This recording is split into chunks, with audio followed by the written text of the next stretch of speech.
এটা ছাড়া মানে না তো রিকারেন্ট মানে হতেই থাকে, মানে কিছুদিন চলে যাবে আবার মানে এটা হলো যে মানে সবচেয়ে বড় সমস্যা। আর আরেকটা যেটা হয় যে এই মানে প্র্যাকটিক্যালি আমরা যেটা করি, এটা আমিও মানে ব্যক্তিগতভাবে অনেক জায়গায় বলছি যে ওই ওটিসি যে ড্রাগগুলা ওভার দ্য কাউন্টার, এটা আসলে একটা লিস্ট সব জায়গায় থাকা উচিত এবং কোনো ফার্মেসিরই এই ওটিসি ড্রাগের বাইরে প্রেসক্রিপশন ড্রাগ ছাড়া মানে বিক্রি করা উচিত না। কারণ হয় কি যে সবাই যে কোনো মানে স্কিনের ক্ষেত্রে যেটা হয়, সবাই যদি স্টেরয়েড সহ ইয়েগুলা মানে অয়েন্টমেন্ট গুলা নিয়ে দেওয়া শুরু করে দেয়, এটা একটা মানে খুব সমস্যা। এই রিং ওয়ার্মেও ওইটাই দেয়, স্ক্যাবিসেও ওইটাই দেয়, সব কিছুতেই এটাই দিয়ে দেয়। এটা করে আসলে খুবই সমস্যা হয়ে যায়।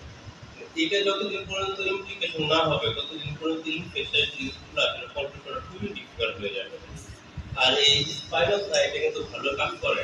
আমি নিজে গোপালপুরে এসে দু একজনে দিছিলাম, তবে এইখানে মানে এখন অ্যাভেলেবল না। এখন পুলিশের স্টাফে দিছিলাম, সে আবার ঢাকা থেকে আনাইছিল, দিচ্ছে আবার সে আবার আলাদা করে দেখাইছে। ঢাকায় পাওয়া যায়, সেও আনছে ঢাকা থেকে নিয়ে গেছে। এখনো শুধু এখানে একবার অ্যাভেলেবল।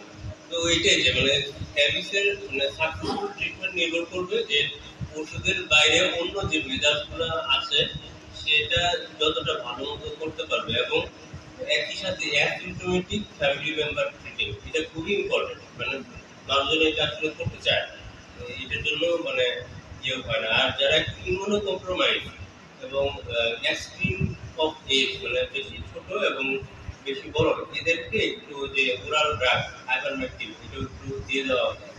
আর যদি সেকেন্ডারি ইনফেকশন থাকে তাহলে তো অ্যান্টিবায়োটিক দিয়ে দেওয়া হবে, কারণ স্ক্র্যাচিং করে সেকেন্ডারি ব্যাকটেরিয়াল ইনফেকশন করে দেবে। এই তো থ্যাংক ইউ। অনেক অনেক ধন্যবাদ ভাইকে। তো আমি একটু বলি যে আসলে অবস্ট্রালিয়ান স্পাইনোসা আসলে খুবই ভালো, কারণ আমি ক্লিনিক্যাল প্র্যাকটিস করি তো আসলে। তা আমার আসলে সুযোগ হয়েছিল স্পাইনোসা লেখার জন্য, মানে এই বারবার বিভিন্ন